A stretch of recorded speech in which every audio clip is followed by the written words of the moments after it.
Welcome to basic chemistry. बच्चों, हमने अपने लास्ट लेक्चर में हम लोगों ने जूल्स लॉ किया था, जूल थॉमसन एक्सपेरिमेंट किया था और हम लोगों ने जूल थॉमसन कोफिशिएंट म्यू की वैल्यू निकाली थी, दैट इज करली T by curly P at constant enthalpy H.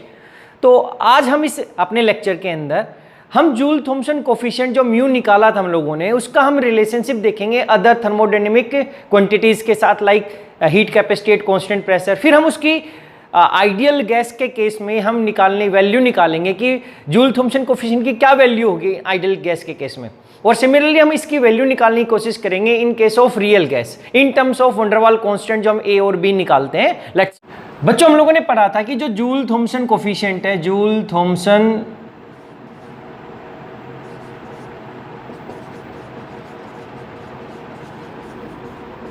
Coefficient जो म्यू था उसकी वैल्यू थी curly T by curly P at constant H, T change in temperature with respect to change in pressure at constant enthalpy.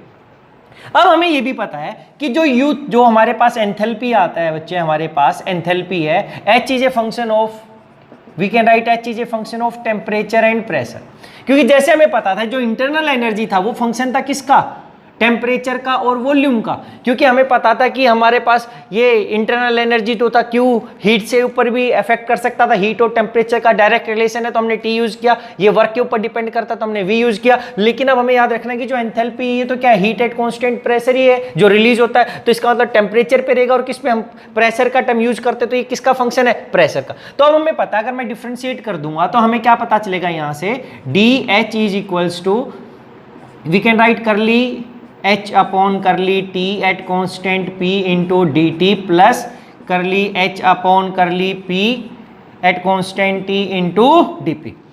तो यहां पर हम लोगों ने ये लिखा। अब हमें क्या निकालना बच्चे, ये रिलेशनशिप निकाल रहे हैं, रिलेशनशिप बिटवीन ये जो हमने यूज किया यहां पर, ये तो हमें मालूम था ये वैल्यू थी। अब हम रिलेशनशिप निकाल रहे थे, रिलेशनशिप बिटवीन, एक्चुअली हम निकालना चाहते हैं रिलेशनशिप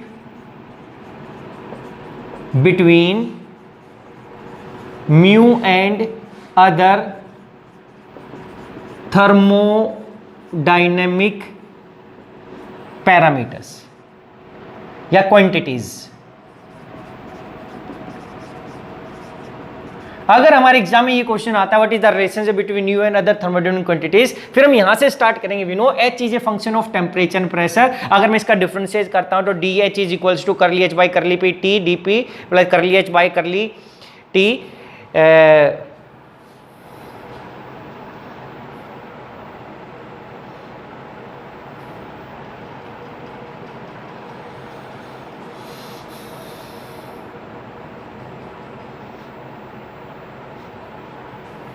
अगर हमारे एग्जाम्स में क्वेश्चन आता है कि what is relationship between U and other thermodynamic quantities, तब हमें यहां से स्टार्ट करना है कि H is a function of T and P, then D H is curly H by curly T P D T plus curly H by curly P T into D P.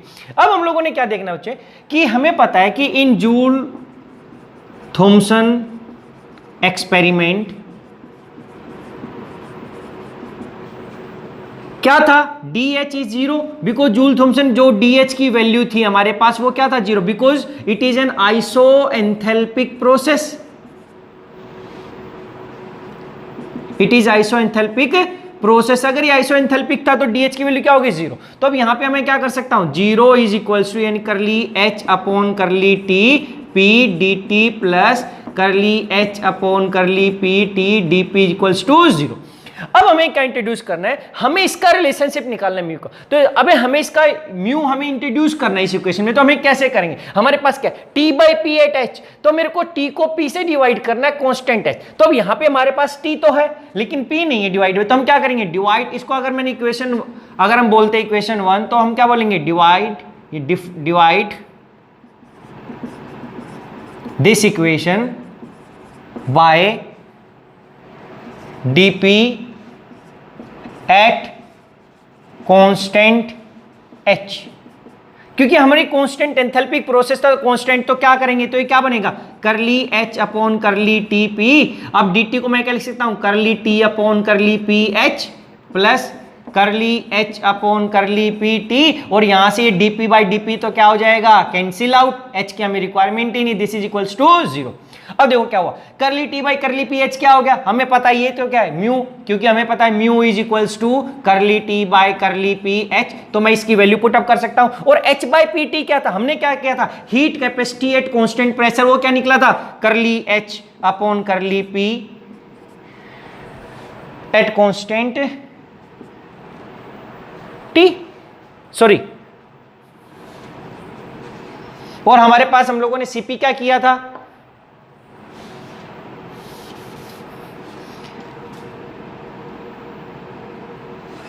और हमें पता है कि mu की value क्या है, करली T by curly P H, and हमें पता है कि जो करली एंड सीपी क्या था, heat capacity eight constant pressure, मैंने क्या किया था, it is curly H upon curly T at constant P, ये निकाला था। क्योंकि सीवी क्या था हमारे पास, सीवी की वैल्यू निकली थी हमारे पास curly U upon curly T at constant V, यानी कि change in internal energy with respect to temperature constant volume CV था, और हीट कैपेसिटी कांस्टेंट प्रेशर क्या था, change in enthalpy with respect to temperature at constant pressure, ये हमें ध्यान देना था यहां से। तो अब हम इसकी वैल्यू पुट अप करेंगे, तो यहां से क्या आ गया, this is equal to CP, ये क्या हो गया इनटू म्यू, यहां से क्या plus curly H upon curly P T, this is equals to 0।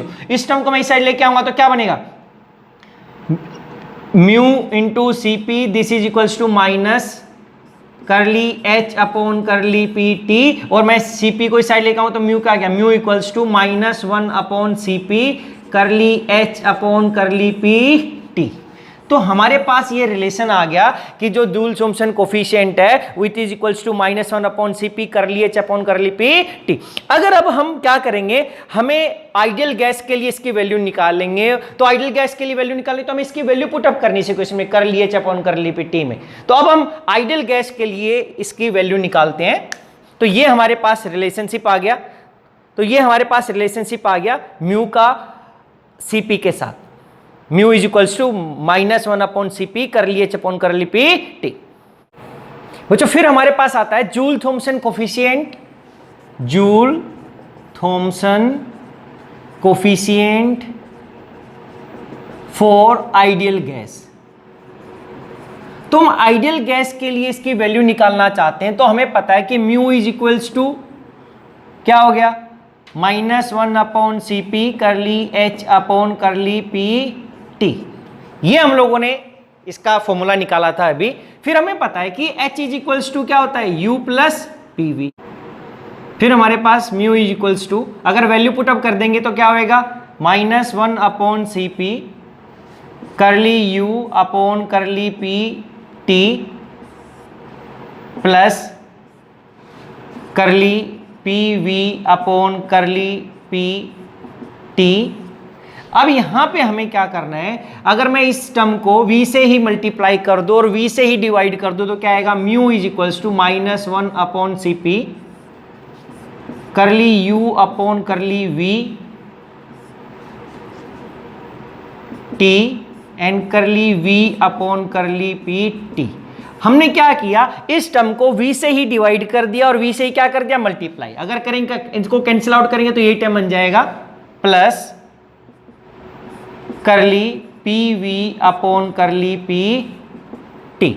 अब देखो ये क्या था, करली यू बाई करली वी टी, ये तो हमने क्या पढ़ा था, जूल्स लॉ में हमने क्या किया था, change in internal energy with respect to volume at constant temperature is equals to 0। तो अगर ये 0 हो गया तो मेरे पास ओवरऑल इस पूरी टर्म का जो मल्टीप्लाई है 0 इंटू में समथिंग करूंगा तो वो क्या हो जाएगा 0। अगर ये 0 तो ये टर्म कैसी हो जाएगी मेरे पास 0। तो मेरे पास म्यू क्या गया, mu is equals to -1 upon C P curly P V upon curly P T.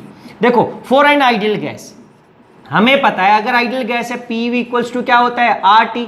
अब क्या पता है कि हम जो कर लिए करली पी वी, ये किसके ऊपर है, कांस्टेंट टेम्परेचर। पी वी की वैल्यू क्या होती है, आर तो क्या है कांस्टेंट। अगर मैं यहाँ पे टी को भी क्या कर दूं कांस्टेंट, तो मैं करूंगा तो क्या आएगा मेरे पास 0। तो अगर मैं टी कांस्टेंट, टी को अगर मैं इस टेम्परेचर को भी कांस्टेंट कर देता हूं क्योंकि टी तो हमारे पास कांस्टेंट है, तो इस पी वी की वैल्यू मेरे पास क्या आ जाएगी, ये भी क्या हो जाएगा 0। तो हमारे पास ये टर्म क्या बन जाएगी, क्योंकि हमारे पास आइडियल गैस के लिए P V equals to R, तो आर पहले ही कांस्टेंट था, टी भी हमारे पास हमने क्या कर दिया कांस्टेंट, देयरफॉर क्या हो जाएगा curly P V upon curly P at constant T is equals to 0। अब ये 0 इंटू 1 माइनस सी पी क्या हो जाएगा 0। तो mu is equals to 0 for an ideal gas.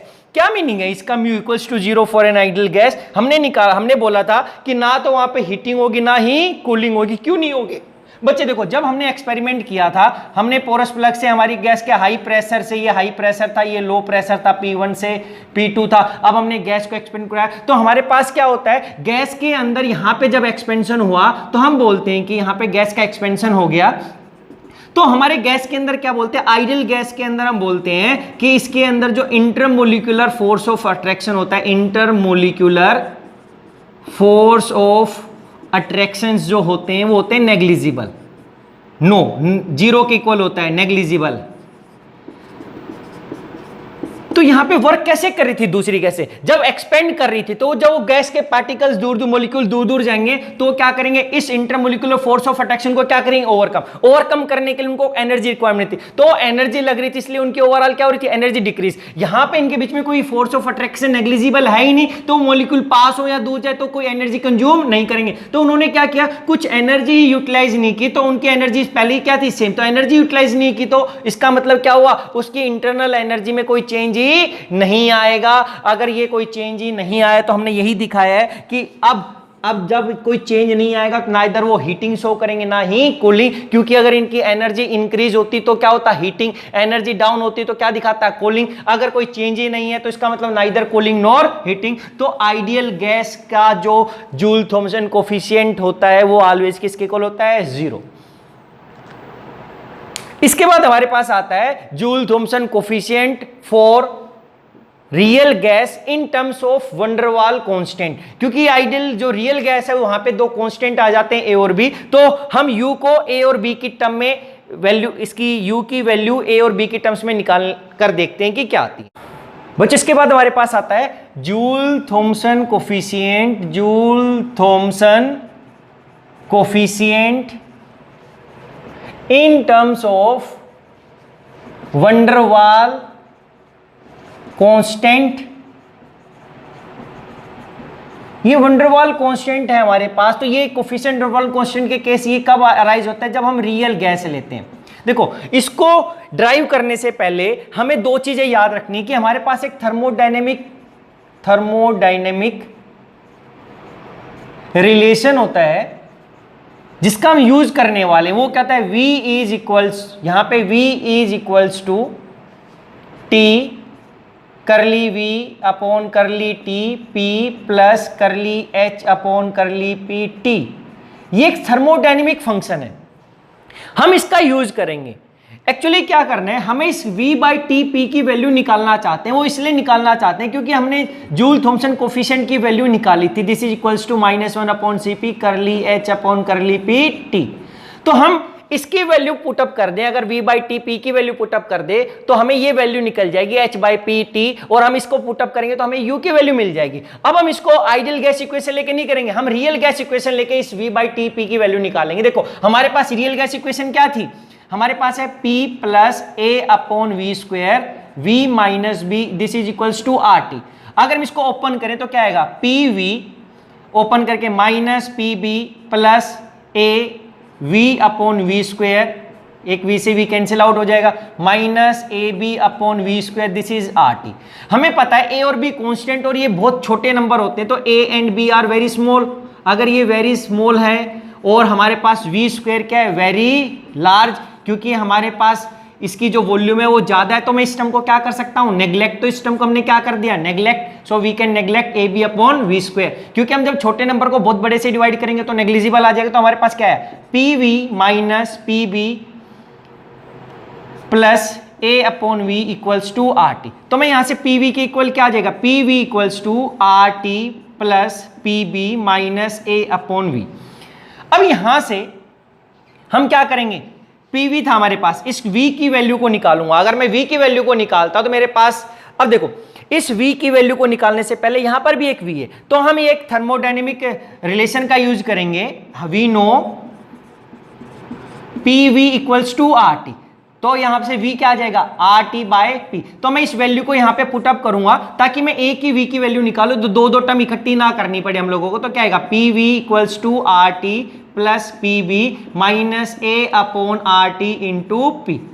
अब यहां से V किसके इक्वल आ जाएगा, this is R T by P plus P B by P minus A P upon R T into P. P से पी कैंसिल, पी से P cancel, तो V क्या आ गया, V equals to R T by P plus B minus A upon R T. अगर हम इसको equation 1 बोल रहे थे यहां पर, तो इसको मैं इक्वेशन 2 बोल देता हूं। क्यों? क्योंकि अब मैं इसको यहां से क्या करेंगे, differentiate this equation, differentiate this equation with respect to temperature, क्योंकि हमें टेम्परेचर करना है at constant pressure, temperature at constant pressure. तो हमें क्या निकाला, curly V by curly T, P की वैल्यू निकालनी हम लोगों को। तो ये क्या करेंगे, टी से करूंगा तो ये क्या आ जाएगा आर बाई पी, बी क्या है कांस्टेंट है, बी कांस्टेंट, तो ये क्या हो जाएगा प्लस 0। अब यहां से 1 अपॉन टी का करूंगा तो क्या होता है, माइनस 1 अपॉन टी स्क्वायर आता है, तो ये माइनस से माइनस क्या हो जाएगा प्लस, तो ये क्या हो जाएगा ए अपॉन आर टी स्क्वायर। इसको इक्वेशन बोल दिया 3। अब देखो बच्चे, हमारे पास v बाई टी की p की वैल्यू तो आ गई यहां पे, लेकिन यहां पे एक r बाई पी वैल्यू है। तो मैं क्या करूंगा, इस 2 इक्वेशन का दोबारा से यूज करूंगा और इसमें से r बाई पी की वैल्यू यूज करूंगा। अब हम करेंगे from equation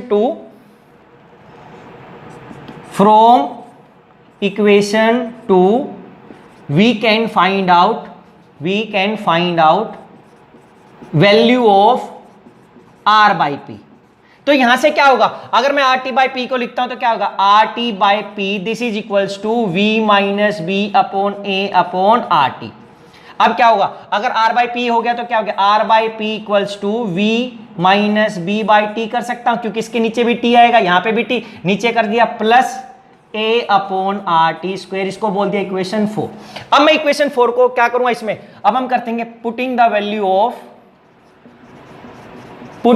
value of r by P in equation, कौन सी इक्वेशन है 3 में, तो मेरे पास क्या आएगा, curly v upon curly T P this is equals to, अब ये r बाई पी की वैल्यू पुटअप कर दी तो क्या आएगा, v minus B by T, और क्या था plus a upon R T square, और a upon R T square उसमें अपने आप पहले से ही था, तो अब ये क्या हो गया, curly v by curly T P this is equals to v minus B by T plus 2a upon R T square.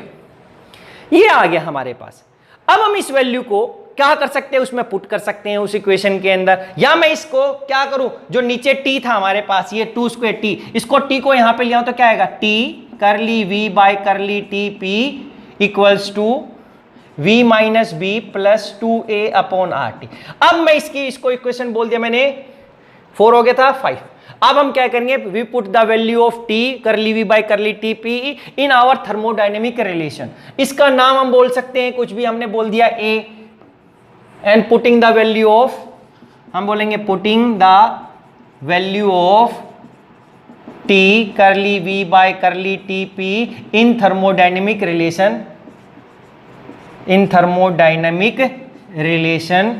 We get, हमें क्या मिलेगा, ये तो लिखना ही पड़ेगा, तो हमें क्या पता है, v इज इक्वल्स टू, इसकी जगह क्या आ गया, v minus B plus 2a upon R T. अब और ऊपर से क्या आ गया, plus curly h upon curly P T.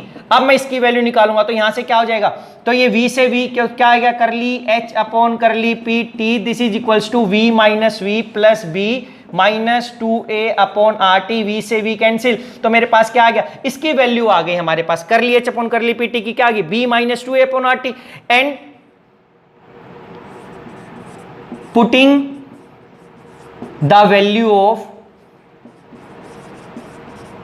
करली H upon curly P T इन किसके अंदर, हमें पता है हम इसकी वैल्यू किसमें पुट कर सकते हैं, जूल थॉमसन कोफिशिएंट के अंदर। ये एक जूल थॉमसन कोफिशिएंट था, तो अगर हम इस पुटिंग द वैल्यू करूंगा तो क्या होगा, mu equals to 1 minus C P curly H upon curly P T, ये था हमारे पास। अब इसकी वैल्यू पुटअप करेंगे तो क्या होगा, तो हमारे पास ये वैल्यू था, इसमें पुटअप करेंगे इस करली एच बाई करली पी तो क्या b minus 2a upon R T, अगर b minus 2a upon R T था तो क्या हो जाएगा, mu is equals to minus 1 upon C P. अब क्या हो जाएगा, b minus 2a upon R T, अब अंदर में ले जाऊंगा तो क्या आएगा, mu is equals to 1 upon C P 2a upon R T minus b। या हम बोल सकते थे अगर इस इक्वेशन को नाम बोल देता बी एंड वी नो कि Joule Thomson coefficient is equals to this, तो हम लिख सकते थे putting the value of in equation B, या इसको 1 2 नाम लेते तो यहां से हम 3 4 5 6 करते, या फिर हम ऐसे कर सकते हैं इसको, या putting thermodynamic relation A we get, तो हमारे पास क्या आ गया, जूल थॉमसन कोफिशिएंट की वैल्यू आ गई, this is equals to 1/Cp 2a/RT minus B. अब देखो हम यहां से बोल सकते हैं कि म्यू की वैल्यू पॉजिटिव कब होगी, नेगेटिव कब होगी, रियल गैस में म्यू इज पॉजिटिव, हम लिख सकते हैं म्यू की वैल्यू क्या होगी, पॉजिटिव। पॉजिटिव कब होगी, जब ये वाली टर्म क्या होगी, बी से घड़ी, if 2a/RT is greater than B, और ये नेगेटिव कब होगी, mu is equals to negative if 2a/RT less than B. अगर ये दोनों जीरो आ जाएं, अगर ये दोनों इक्वल आ जाएं तो ये क्या हो जाएगा, जीरो। जीरो हो गया तो म्यू की वैल्यू जीरो, तो जो जीरो करते हैं उस टाइम पे हम क्या बोलते हैं, जब म्यू जीरो होता था तो हम बोलते थे वो इन्वर्जेंट टेम्परेचर आता है, कि टेम्परेचर क्या हुआ, if mu is zero, if mu is zero then क्या हो जाएगा, हम बोलेंगे 2a/RT minus B is equals to zero, क्योंकि ये जीरो हो गया तो Cp को मैं मल्टीप्लाई करूंगा, Cp को इधर ले आऊंगा तो 0 इंटू Cp 0, तो 0 is equals to 2a/RT minus B equals to 0। अब यहां से क्या है, इस जब म्यू 0 होता है तो उस टेम्परेचर को मैं बोलता हूं इन्वर्जन टेम्परेचर, तो मैं इस T इन्वर्जन लिख सकता हूं, तो यहां से क्या आएगा 2a/T inversion is equals to B, तो यहां से T इन्वर्जन क्या आएगा, तो मैं लिख सकता हूं T inversion is equals to, तो 2a/RB, तो ये हमारी इन्वर्जन टेम्परेचर की क्या होती है, वैल्यू, जो हमने जूल थॉमसन एक्सपेरिमेंट किया था, जूल थॉमसन कोफिशिएंट किया था, उस टाइम पे हमने बोला था कि हमारे पास अगर जो टेम्परेचर, जो इन्वर्जन टेम्परेचर बोलते हैं, अगर उससे ज़्यादा टेम्परेचर हुआ तो हीटिंग दिखाएगा जूल थॉमसन एक्सपेरिमेंट में, अगर उससे कम हुआ तो कूलिंग दिखाएगा, लेकिन अगर वो इन्वर्जन टेम्परेचर पे ही रहा तो हमारी नाइदर हीटिंग होगी नोर कूलिंग, क्योंकि उस टाइम पे म्यू की वैल्यू क्या होती है, 0। तो हमारा ये क्वेश्चन आ सकता है, एक एग्जाम्स में क्वेश्चन आता है, what will find the value of Joule Thomson coefficient in terms of van der Waals constant या for n find the value of Joule Thomson coefficient for n real gas. तो बच्चे हमें ध्यान रखना है, केवल हमें दो चीजें ध्यान रखनी है। देखो, एक तो ये रिलेशन निकालना है सबसे इंपॉर्टेंट, जिससे हमें स्टार्ट करना है। सेकंड, ये तो हमें पता ही है क्योंकि हमें निकालना इसका रिलेशन है, इसी की वैल्यू निकाल, तो ये रिलेशन है। अब इसके लिए हमने दो ही चीजें की है, हमने v/T की वैल्यू निकाली थी, और जब v/T की वैल्यू निकाली तो हमारे पास r/P है, तो हमें इस r/P की भी वैल्यू पुटअप करते हैं। तो ये हमारे पास रिलेशन है किसका, Joule Thomson coefficient in terms of van der Waals constant, this is equals to 1/Cp 2a/RT minus B, और इसी से का यूज करके हम लोगों ने इन्वर्जेंट टेम्परेचर की वैल्यू निकाली, वो आता है 2a/RB।